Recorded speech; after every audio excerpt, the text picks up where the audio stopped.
Praise the lord. యేసుక్రీస్తు నామములో మీకందరికీ కూడా శుభములు వందనాలు తెలియపరుస్తున్నాం. సమయంలో మనము బార్వా బీచ్లో ఉన్నాం. ఈ సముద్రాన్ని మీరు చూస్తూ ఉన్నారు. ఇది బంగాళాఖాతం. దేవుని వాక్యం సెలవిస్తుంది, ఆకాశమును భూమిని జలధారలను కలిగించినటువంటి సృష్టికర్త అయినటువంటి దేవునికే సాగిలపడవలనని దేవుని యొక్క వాక్యం సెలవిస్తూ ఉంది. ప్రియమైన వాళ్ళారా, ఈ సముద్రం గురించి దేవుని యొక్క వాక్యం రాయబడిన మాట ఏంటంటే, ఈ సముద్రము అది పైకి ఎక్కి దాటి రాకుండా ఇదిగో దేవుడు పొలిమేరను ఏర్పాటు చేశాడు. ఈ పొలిమేరను అది దాటి రాదు.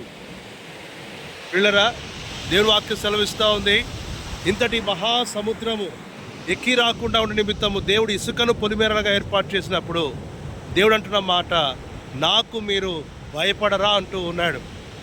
ఏమండి, మనం చూస్తున్నటువంటి ఈ యొక్క సముద్రంపై యేసుక్రీస్తు ప్రభు నడిచినట్లుగా, పేతురు కూడా నడిచినట్లుగా దేవుని యొక్క వాక్యం సెలవిస్తుంది.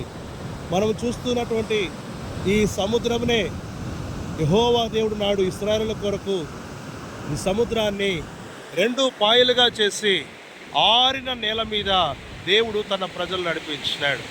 పిల్లరా, యేసుక్రీస్తు ప్రభు సృష్టికర్త. ఆ సృష్టికర్త అయినటువంటి దేవుని యందు విశ్వాసం ఉంచితే మన యొక్క జీవితములకు రక్షణ, పాప క్షమాపణ దొరుకుతుంది. కాబట్టి సముద్రమును, భూమిని, ఆకాశమును సృష్టించినటువంటి సృష్టికర్త దేవుడు యేసుక్రీస్తునందు విశ్వాసం ఉంచవలసిందిగా ప్రభు పేరిట మనవి చేస్తున్నాం. దేవుడు మిమ్మల్ని దీవించునుగాక. ఆమేన్.